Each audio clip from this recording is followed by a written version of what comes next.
Yes, we're recording. All right. So welcome back, everybody, and we are in part 2 of Matt's Sports Talk. We're on the women's side. We're previewing the 2025/2026 season preview, and of course, I talked about in my last video. We previewed the teams that I think are going to finish in the number 7 and 8 spots. Number 7 spot, Taylor University, but number 8 seed, Mount Vernon Nazarene. So now we're going to be talking about the bottom 2 teams that I think are going to be finishing on the very bottom. And when let's see, we're going to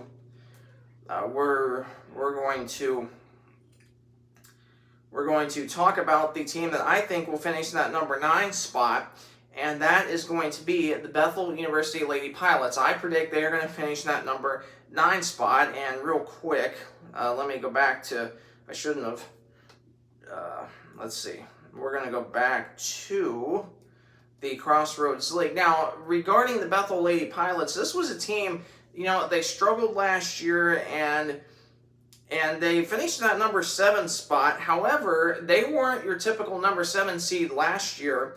And for the Bethel Lady Pilots, they finished in that number 7 spot. They finished 13-16 overall, 6-12 in the Crossroads League. Now, one thing for the Bethel Lady Pilots, they should have picked up at least a couple of more Crossroads League wins, and that was obviously something that I'm sure head coach Scott Paulsgrove had really wanted to see happen.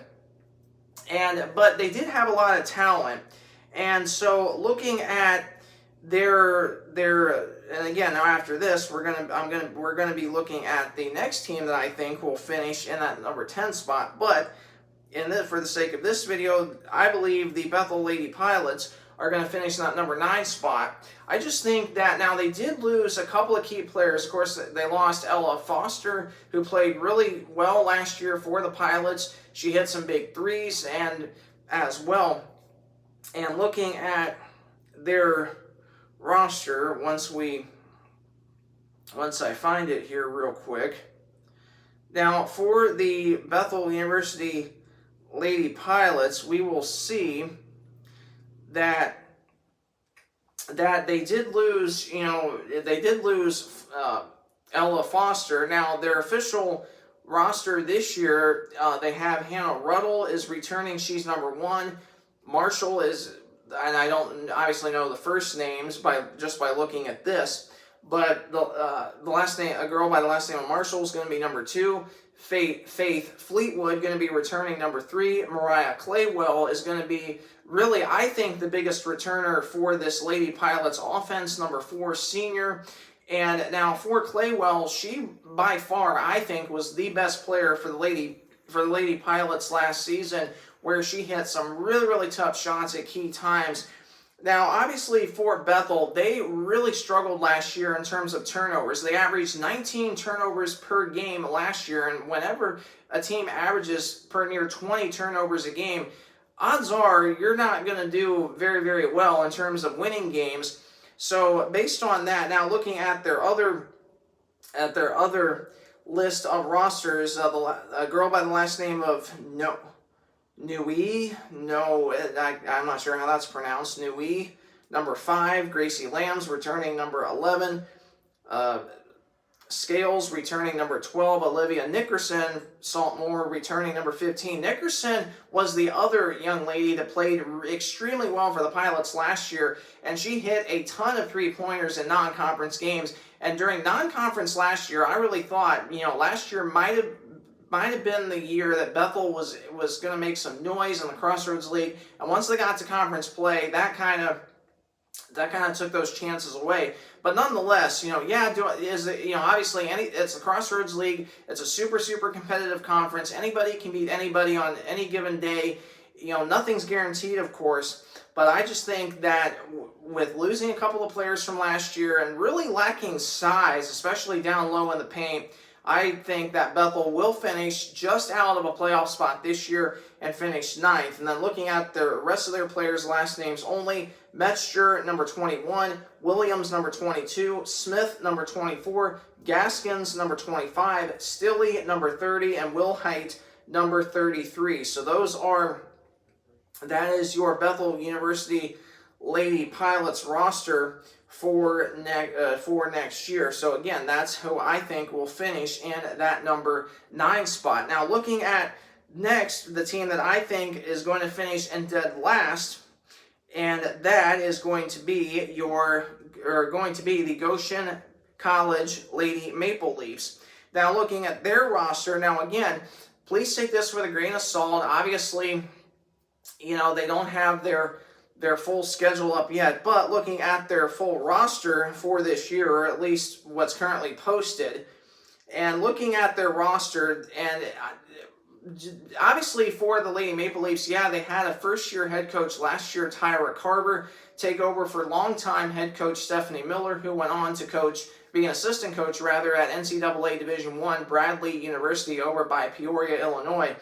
But looking at the Lady Maple Leafs now, of course, Carver did a good job last year, but looking at what they did last year, they finished 11-17, 5-13 in the conference, had a decent record at home, 7-6, but they really struggled on the road, going just 4-11.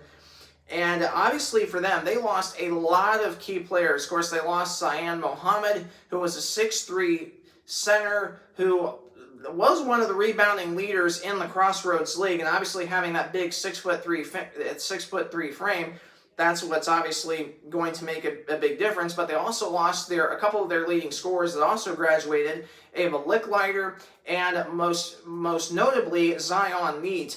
And obviously losing those 3 players, Neat, Licklider, and Mohammed, that really puts a dent in the Lady Maple Leafs offense this year. Now granted, they are going to be getting back Kyla Foster, who is a 5'6" senior guard from Canton, Ohio, went to Canton McKinley High School, a very well-known high school with a fantastic basketball program.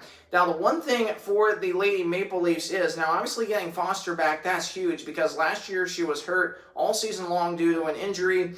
But obviously, you need it to be more than just one player leading your team. And obviously, you know, when you have a really young team, it can make things difficult. Now, some other players for the Lady Maple Leafs stepped up big at different times last year. Ava Egolf, freshman, this year now, returning sophomore forward, 5'10", from Claypole, Indiana. She played really well last year off the bench for the Maple Leafs. So if she can play a little bit better, the Maple Leafs might be okay down low.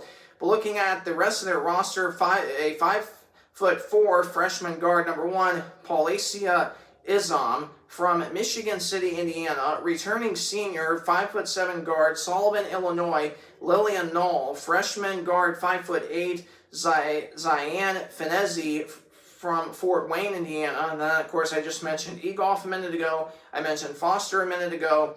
Then a 5'7" junior transfer from we don't know quite yet because they don't have that information updated. Number 11, Naesa Goss, 5'7" guard junior, Kyla Smith from Waukegan, Illinois. 5'8" freshman guard from Grand Rapids, Michigan, Vivian McSpadden. A freshman or a junior forward, 5'11", number 21, Sarah Elfrey from Hales Owen, England, transfer. And then 5'7" guard, sophomore returning from Nab, Indiana, number 24, Carrie Heiler. So that is the Lady Maple Leafs roster. Now, because of all those reasons that I mentioned and I talked about, in my opinion, I think the Lady Maple Leafs are officially going to finish in that number 10 spot, finishing dead last in conference this year. In my personal opinion, they just are going to really struggle offensively in terms of conference. They really don't have any size down low to really add in to having success, especially in the paint. Now, they do have outside shooters. That is one thing that they do have, but they just, in my opinion, don't have the consistency to be competitive in the conference, especially in the paint and in the low post.